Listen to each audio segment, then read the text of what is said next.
I try to be a good role model for my kids. I coach, I do all that type, football, baseball, all that. And I discipline them when I need to, but I also like to reward them when they need rewarding too. For the longest time, they were on me about this hamster. They wanted to get a hamster. And I'm not into all the rodents and all that type of stuff. So I'm like, but they're on me enough. I said, you know what, bring me some good grades. We'll get your hamster, all right? Well, they were motivated as hell. This was like 2 weeks, and they brought me these test scores, and they want a hamster. And my youngest goes, if we get a hamster, can I name it? I said, sure, whatever. He goes, I said, you got a name in mind? He goes, not yet, but I got it. I said, all right. So off to the hamster store we go. We get this hamster on the way home. I said, you think of a name yet? And he goes, yeah, I got the perfect name. I said, what you got? He goes, Jesus. Let me rewind a second. We're not the most religious household out there, okay? So the only thing my kids know about Jesus Christ is when they take his name in vain. You know what I mean? It's pretty much a stress reliever for them. Whether we're watching a football game or we spill something, it's like, Jesus Christ, did you see that pass? Oh, Jesus, I spilled the milk again. So, they're not really tuned into exactly who Jesus was. So to them, now Jesus is a hamster. Right? I said, why Jesus? Why? He goes, I just like the way it sounds when I say it. All right. So we had this hamster that lived for the typical amount of time that hamsters do. I wasn't paying attention to how long that was, but maybe 6-7 months he passed away.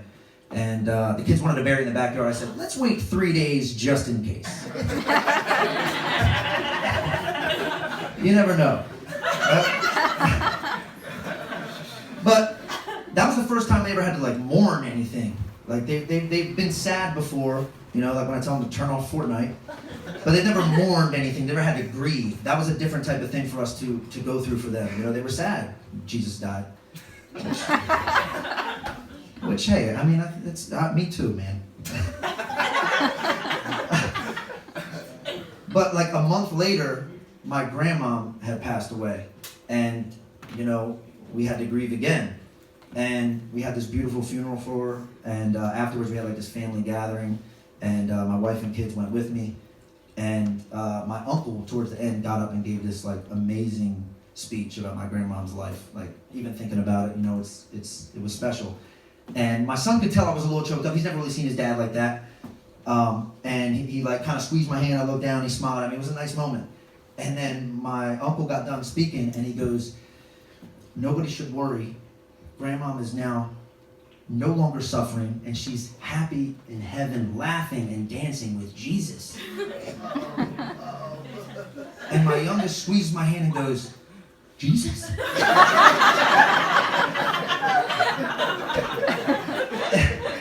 And I'm so caught in the moment, I go, "Yeah," not thinking of the dead hamster at this point. Then I hear him tell his younger brother, he goes, "Yo! Mom's in heaven dancing with Jesus." My youngest goes, "Yo!"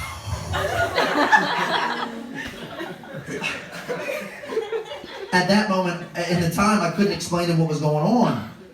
So we get into the car, and my son said the most mature thing ever. Really, he was like, "Daddy, you know what? I'm not really scared to go to heaven anymore." And I just boom, stopped me. Wow, really? Whoa, that's a really mature thing to say. What would make you say that? And he goes, "Sounds amazing. You get to laugh and dance with hamsters in heaven? Jesus Christ, that sounds amazing."